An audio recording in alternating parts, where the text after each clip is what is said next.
صبح کی پہلی روشنی نکل ہی رہی ہوتی ہے کہ اچانک وادی ہجر ایک دردناک گونج سے لرز اٹھ، نہ ہوا چلتی ہے نہ کوئی بولتا۔ اچانک ایک پہاڑی چٹان بیچ سے پھٹ جاتی، دھول اٹھتی ہے، روشنی نکلتی اور اندر سے ایک عظیم عالی شان اونٹنی نکلتی۔ لوگ قوم کر پیچھے ہٹ جاتے ہیں۔ کسی نے دھیمی آواز میں کہا، یہ صالح علیہ السلام کا معجزہ ہے۔ قوم عاد کی ہلاکت کے بعد جو مومن بچ گئے تھے وہ ایک نئی زمین کی تلاش میں روانہ ہوئے اور وادی ہجر پہنچے۔ یہاں قوم سمود کا آغاز تھا۔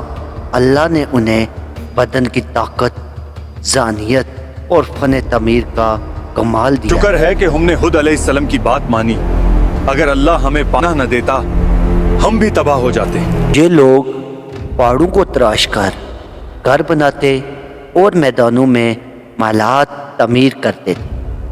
ان کی بستیوں میں خوشحالی اور رونق تھی، لیکن پھر نعمتوں کے شکر کے بجائے ان میں غرور آ گیا۔ اسی وادی میں صالح علیہ السلام پیدا ہوئے۔ وہ بچپن ہی سے عقل و دانش اور نیکی میں مشہور تھے۔ جب اللہ نے انہیں نبوت عطا فرمائی تو انہوں نے اپنی قوم کو صرف ایک اللہ کی عبادت کرنے اور شرک چھوڑنے کی دعوت دی، لیکن قوم کے سرداروں نے ان کا مذاق اڑایا اور کہا، آپ تو ہمارے درمیان ایک سمجھدار شخص تھے، اب آپ ہمیں اپنے باپ دادا کے معبودوں سے کیوں روک رہے ہیں؟ قوم نے مطالبہ کیا کہ اگر آپ سچے نبی ہیں تو ہمیں ایک نشانی دکھائیں۔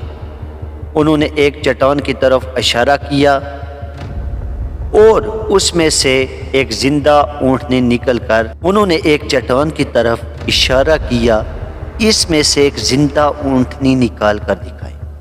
حضرت صالح علیہ السلام کی دعا سے وہ اونٹنی چٹان سے باہر آ گئی۔ اللہ نے حکم دیا کہ ایک دن کنویں کا پانی اونٹنی پیے گی اور اگلے دن پوری قوم۔ جس دن اونٹنی پانی پیتی وہ بدلے میں اتنا دودھ دیتی، پوری قوم کی ضرورت پوری ہو جاتی۔ قوم کے سرداروں کو اپنی بالادستی ختم ہوتی نظر آئی۔ انہوں نے سازش رچی اور اس اونٹنی کو قتل کر دیا۔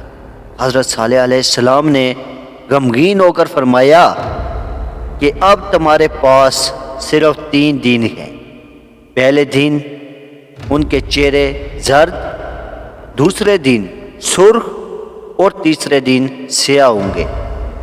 تیسرے دن فجر سے پہلے ایک خوفناک چیخ اور زلزلے نے پوری قوم کو اپنی لپیٹ میں لے لیا۔ وہ اپنے گھروں میں پڑے رہ گئے۔ حضرت صالح علیہ السلام نے وادی کے کنارے کھڑے ہو کر فرمایا کہ میں نے تمہیں سمجھایا تھا لیکن تم نے نصیحت کرنے والوں کو پسند نہیں کیا۔